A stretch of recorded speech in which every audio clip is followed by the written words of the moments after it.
কিরে তোরা না আমার ফ্ল্যাটে যাইতে বললাম গেলি না কেন? বেড়ে গেছিস বেশি? আমি যাব না। কেন যাবি না? আমি যাবো আজকেই না। যাবি, আজকেই যাবি তুই। তোর যেটা বলছে এটাই শুনবি, ঠিক আছে? কখন যাবি ক? কিরে ওই তুই কি চীনা থাপ্পড়টা দিছস না না চীনা থাপ্পড় দিছস? আপনাকে চিনে আমি কি করব? আপনি জানেন আমি কে? কে তুই? আমি জিতুর। জিতুর কি? বল জিতুর কি? আমি জিতুর কি সেটা আপনার জানতে হবে না। আপনি এই মুহূর্তে শিউলির কাছে মাফ চাইবেন। আমার পেছনে কিন্তু জিতু আছে। কই পিছনে তো কোনো কাউয়া দেখি না। ওই তোরা গাছে কাউয়া দেখ নাকি? দেখ তো নিস না কেন? দে পরে দে। জিতুরে বলিস তোর আব্বা আসছিল, যা।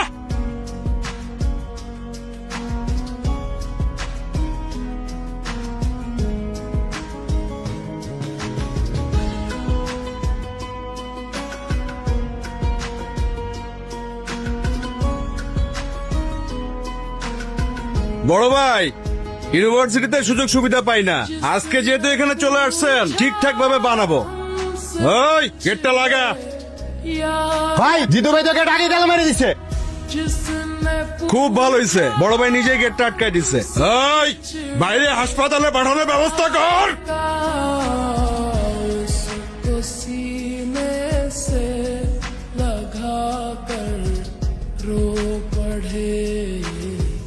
उसको सीने से लगा कर रो पड़े हम वफा करके भी तन्हा বাবা, তুমি কি কোনো কিছু নিয়ে চিন্তিত? না রে মা, তেমন কিছু না। আসলে হয়েছে কি মা, দর্জি পাড়ার ছেলেরা একটু ঝামেলা করতেছে। এনজিওর কার্যক্রম চালানো খুব মুশকিল হয়ে গেছে। এমন যদি চলতে থাকে আমাদের বিদেশ থেকে আসা বড় ফান্ড আটকে যাবে। তাছাড়া প্রজেক্টটার সমস্ত দায়িত্ব কিন্তু আমার উপরে। হেড অফিস থেকে আমাকে ডাকতে পারে। আচ্ছা বাবা, এতে এত চিন্তা করার কিছু নেই। তুমি চাইলে আমি আমার এক ফ্রেন্ডের সাথে কথা বলতে পারি। উনি আমার ভার্সিটির সিনিয়র, কিন্তু আমাদের সাথে একদম বন্ধুর মতোই মেশে। উনি যদি একবার কথা বলে দেয় তাহলে কিন্তু তোমার কাছে কেউ কখনো ডিস্টার্ব করতে পারবে না। আমি কি একবার কথা বলে দেখবো? আরে না না না, ওই ছেলেটার ব্যাপারে আমি সবকিছু শুনছি। খুবই খারাপ ছেলে। ওরে ধরে এরে মারে। আমার যদি বেতন বন্ধ হয়ে যায় কোনো সমস্যা নাই, তারপর কোনো সন্ত্রাসী সাহায্য নিতে আমি যাবো না। এটা তুমি কি বললে বাবা? একটা মানুষকে তুমি দেখলে না, তার সাথে কথা বললে না, কিন্তু তার ব্যাপারে এত সহজে জাজমেন্ট করে বসলে। জিতু খুবই ভালো মানুষ। আচ্ছা, তুই কি কলেজে পড়াশোনা করতে যাস নাকি সন্ত্রাসীদের সাথে আড্ডা মারতে যাস, বন্ধুত্ব করতে যাস? তুই আঙ্গুল মাইয়া এখনই মানুষ চিনে গেছস। থাপ্পড় দিয়া কান গরম করে ফেলামু। তোর পড়াশোনা করার দরকার নাই। আর এই মরা এলাকায় আমি থাকবো না। দরকার হইলে ট্রান্সফার হইয়া আমি তেতুলিয়া চলে যাব। দেখ, নতুন করে নাটক শুরু করবি না। চুপচাপ খা, তারপর গিয়া পড়তে বস। যা। কিরে হাত দুইটাছস কেন? আমার পেট ভরে গেছে বাবা। वफा करके লিডার আমার ডাকছেন? হ্যাঁ, তোমার ডাকছি একটা জরুরি কাজে। তোমার তো পড়াশোনা শেষ, কয়েকদিন পরে রেজাল্ট, ভিপি নির্বাচনটাও তো চলে আসছে। তো তুমি যদি সেন্ট্রাল রাজনীতিতে চলে যাও তাহলে এই ক্যাম্পাসের দায়িত্ব তো জাহিদের নিতে হবে। আর 2 দিন পরে পরে জাহিদরে যে কেলান কেলাও, ভবিষ্যতে পোলাপানে ওরা মানবে। ক্যাম্পাসে ওরা একটু স্পেস দিও। আপনার এই গুণটা আমার খুব ভালো লাগে। আপনি খুবই দূরদর্শী, কিন্তু জাহিদের ব্যাপারটা খুব বেশি দূর পর্যন্ত দেখতে পারেন নাই। সমস্যা নাই, আমি আপনার দেখাই দিতেছি। আগামী ভিপি ইলেকশনে Zahid nomination form fill up করবে না, ছাত্র রাজনীতি করবে তাজুল। জাহিদ যদি ভিপি হয় ক্যাম্পাসে 12টা বাজায় ফেলবে। তাজুল তো খুবই ভালো ছেলে, আপনার মিটিং মিছিলে যা লাগবে তাজুল ব্যবস্থা করবে। লিডার রেড তো ফালা দিলেন, এখন কাভার দিবেন কি দিয়া? সাইমন, কাভার দেয়া সবার কাজ না, সবাই সেটা পারেও না। এসা কি হয়েছে তোমার? আমি তো কিছুই বুঝতেছি না। আসার পর থেকে তুমি কাঁদতেছো। কেউ কিছু বলছে? কেউ কিছু বললে আমাকে নামটা বলো, মাইর আমি হাড্ডি গুটি ভেঙে ফেলবো। বাবা বলছে ট্রান্সফার নিয়ে নিবে। আমি কিভাবে থাকবো তোমাকে ছাড়া তখন? চাইলেই কি যখন তখন ট্রান্সফার নেওয়া যায় নাকি পাগল? মনে হয় অফিসে অনেক কাজে লোড ছিল, এই জন্য তোমার সাথে একটু লাউড ছিল। এটা নিয়ে মন খারাপ করার কিছু নাই। বাবা আমাকে বকছে, সেটা নিয়ে আমার মন খারাপ হয় নাই জিতু। বাবা যখন বললো যে তোমার থেকে আমাকে অনেক দূরে চলে যেতে হবে, তখনই কেমন যেন একটা ভয় লাগা শুরু করলো। চাইলেই কি তুমি আমার থেকে দূরে যেতে পারবা? তুমি তো আমার অক্সিজেন। অক্সিজেন ছাড়া মানুষ বাঁচে? তোমাকে ছাড়া আমি বাঁচতে পারবো না। আর দর্জিপাড়ার ছেলেরা কি ঝামেলা করছে এটা আমি দেখতেছি, দাঁড়াও। কিন্তু দর্জিপাড়ার ছেলেদেরকে বকে দেওয়াই তো এর সমাধান না। বাবাকে আমাদের সম্পর্কে কথাটা জানাতে হবে। তোমার সম্পর্কে বাবার যে ভুল ধারণা আছে সেটা ভাঙতে হবে। কংগ্রেচুলেশন রানা ভাই, ফান্ডটা তো আজকে ঢুকে গেল। হেড অফিস আপনার উপর বিশাল খুশি, মেইল পাঠাইছে। এই তো ভাই, আল্লাহর রহমতে সার্ভেটা টাইম মতো শেষ হলো।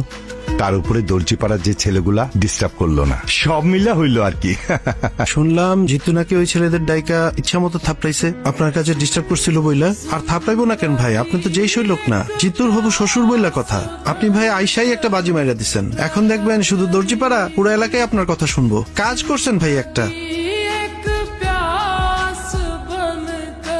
আসসালামু আলাইকুম জিতু সাহেব, আপনার সঙ্গে আমার একটু কথা ছিল, আমাকে একটু সময় দেওয়া যাবে? ওয়ালাইকুম আসসালাম আঙ্কেল, আপনি আমার সাথে এইভাবে কথা বলতেছেন কেন? আপনি তো আমার মুরব্বী, আপনি আমাকে খবর দিতেন, আমি আপনার বাসায় চলে আসতাম। আপনি কষ্ট করে এখানে আসলেন, ওই ছেলে পেলে গুলা কি ঝামেলা করছে কোনো? না, ওরা আমার আর কাজে আশেপাশে আসে নাই। আপনি আমার জন্য যেটা করেছেন এই জন্য আমি কৃতজ্ঞ। আমি আসলে আপনার সঙ্গে একটু একা কথা বলতে চাচ্ছিলাম। তোরা একটু ওইদিকে যা তো।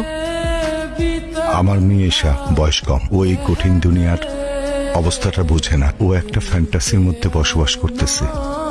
তাই একটা অসহায় বাবা হিসেবে আপনার কাছে আসা ছাড়া আমার কোনো উপায় ছিল না। আমি জানি আমার মেয়েটা আপনাকে ভালোবাসে, আপনারা দুজনে কেউ সুখী হতে পারবেন না। তাই একজন অসহায় বাবা হিসেবে আপনারে আমি অনুরোধ করতেছি, আমার মেয়েটার সাথে আপনি আর বন্ধুত্ব রাখেন না, প্লিজ।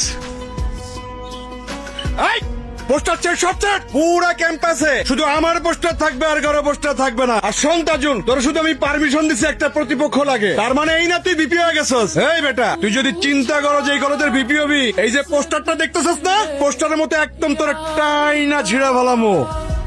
जिसने पूछा তোমার সাথে আমার কথা আছে জিতু। बिछड़े यार का কি সমস্যা? কি হয়েছে? লাইব্রেরিতে তখন ইগনোর করলা, ক্লাসে দেখেও না দেখার ভান করলা, এখন এখান থেকে সরে যেতে চাচ্ছিলা। সমস্যাটা কোথায় হচ্ছে বলো তো? তোমার বাবা এসেছিলেন, উনি বলেছেন আমাদের বন্ধুত্ব যাতে আর না রাখি। আমার কথা এখনো শেষ হয় নাই জিতু। বাবা বললো আর তুমি মেনে নিলা। তুমি তো জানো যে আমরা একে অপরের প্রতি কমিটেড। তুমি তো চাইলেই যখন তখন আমাকে ছেড়ে চলে যেতে পারো না এভাবে। দেখো ঈশা, আমি আসলে কমিটমেন্টের মূল্য দিতে চাই। আমাদের মধ্যে কমিটমেন্ট ছিল আমরা সারা জীবন একজন আরেকজনকে ভালোবাসবো। কিন্তু তোমার বাবা, আমি চাই না ঈশা শুধুমাত্র আমার জন্য তুমি তোমার বাবার থেকে দূরে চলে যাও, তোমাদের পরিবারের মধ্যে একটা ভাঙন ঘটুক। আমি এটা চাই না। তোমার বাবা তোমাকে নিয়ে অনেক ইনসিকিউরড। উনি যেটা চায় সেটাই করা উচিত আমার মনে হয়। কাউয়ার্ড একটা। বাবা, তোমার সাথে আমার জরুরি কিছু কথা আছে। কলেজ থেকে ফিরতে সন্ধ্যা হইলো কেন? কলেজ তো 5টায় ছুটি দিয়ে দেয়। কারণ আমি এতক্ষণ নদীর পাড়ে বসে ভীষণ কান্নাকাটি করেছি আর লাইফের সব থেকে গুরুত্বপূর্ণ ডিসিশনটা নিয়েছি বাবা। ফ্রেশ হ, খাওয়া দাওয়া কর, পরে কথা বলি। না বাবা, আমার এই মুহূর্তে তোমার সাথে কথা আছে এবং কথাটা অনেক ইম্পর্ট্যান্ট। তুমি জিতুকে কি বলছো বাবা? একজন বাবা হিসেবে যা বলা দরকার আমি তাই বলছি। না বাবা, তুমি এমন কোনো কথা বলতে পারো না যার জন্য আমার ভালোবাসার মানুষটা আমার থেকে দূরে সরে যেতে চায়, তাও শুধুমাত্র তোমার কথার সম্মান রাখার জন্য। আমি তোকে কিন্তু কোনোদিন কোনো কাজে বাধা দেইনি, কারণ খুব ছোটবেলায় তোর মা আমাদেরকে ছেড়ে চলে যায়। আমার বারবার ট্রান্সফারের জন্য আমি তোকে এক জায়গায় কখনো স্থির রাখতে পারি নাই। এসব না আমার মধ্যে একটা গিল্টি ফিলিং কাজ করে। তাই বলে একটা রং মানুষকে ভালোবাসবি আর আমি সেটা মেনে নেব, এটা তুই ভাবলি কি করে? জিতু তো রং মানুষ না বাবা, বরং তুমি তাকে রং ওয়েতে দেখছো। তুমি জানো জিতু আজ পর্যন্ত বিনা দোষে কারো গায়ে হাত তুলেনি, এমনকি কতগুলো পরিবার ওর জন্য খেতে পারে তুমি জানো? এইগুলো তো তুমি জানো না বাবা। শুধুমাত্র আশেপাশে ঘটে যাওয়া কিছু ঘটনা আর মানুষদের থেকে শোনা কিছু কথা নিয়ে তুমি ডিসিশন নিয়ে নিলে যে জিতু একজন সন্ত্রাসী। তুমি জানোই না বাবা যে কত জনের চোখে জিতু আসলে একজন সুপার হিরো। Super hero? আচ্ছা, তোর সিদ্ধান্ত কি? আমি কিন্তু জিতুর ব্যাপার নিয়ে তোর সাথে আর্গুমেন্টে যেতে চাই না। আমি চাই জিতুকে বিয়ে করতে, সেখানে তোমার মত থাকুক আর নাই থাকুক। আমি এক্ষুনি জিতুকে বলবো আমাকে এসে নিয়ে যেতে।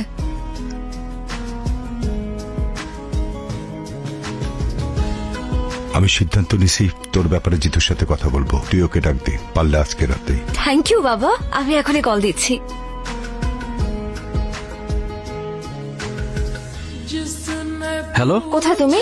এই তো ব্যাডমিন্টন খেলতেছিলাম। আচ্ছা ওগুলো রাখো, তুমি আমাদের বাসায় চলে আসো। বাবা তোমার সাথে আমাদের ব্যাপারে কথা বলতে চায়। এখন? এখনই আসতে হবে। তুমি বরং আমাদের সাথে এসে ডিনার করো, একদম দেরি করো না। ওকে আচ্ছা ঠিক আছে, আসতেছি। ঠিক আছে। এই তোরা খেল নে। জিতু ভাই, আমরা কি আসবো? না, দরকার নাই। আচ্ছা, তাহলে এটা রাখেন। सीने से लगा कर रो पड़े उसको सीने से জিতু! लगा कर रो লিডার, পরিস্থিতি তো নিয়ন্ত্রণের বাইরে চলে যেতেছে, ফালাই দি। ফালায় দে। জিতুকে আজকে আমার বাসায় পাওয়া যাবে। আপনারাও কি করবেন আমি জানতেও চাই না। আমি শুধু আমার মেয়ের ভালোর জন্য এই কাজটা করলাম। জিতুর ম্যাগজিনটা খালি করে রাখ। ঠিক আছে।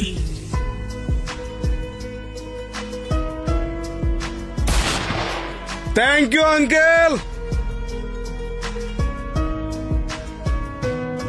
মারে, আমার উপরে কষ্ট রাখিস না। বাবা তুমি খাও তো, কারো জন্য তো কারো জীবন থেমে থাকে না। তুমি খেয়ে নাও, তাড়াতাড়ি অফিসে যাও, দুনিয়ার কাজ বাকি তোমার। মা, তুই এক কাজ কর না, কয়েকদিনের জন্য তোর খালা বাসা থেকে ঘুরে আয়। আমি টিকিট করে দেই মা। ধরো বাবা, কি যে বলো তুমি। এখন আমার খালার বাসায় যাওয়ার সময় আছে, সামনে পরীক্ষা, কত পড়াশোনা বাকি। আমাকে নিয়ে চিন্তা করো না তো, আমি ঠিক আছি। जिंदगी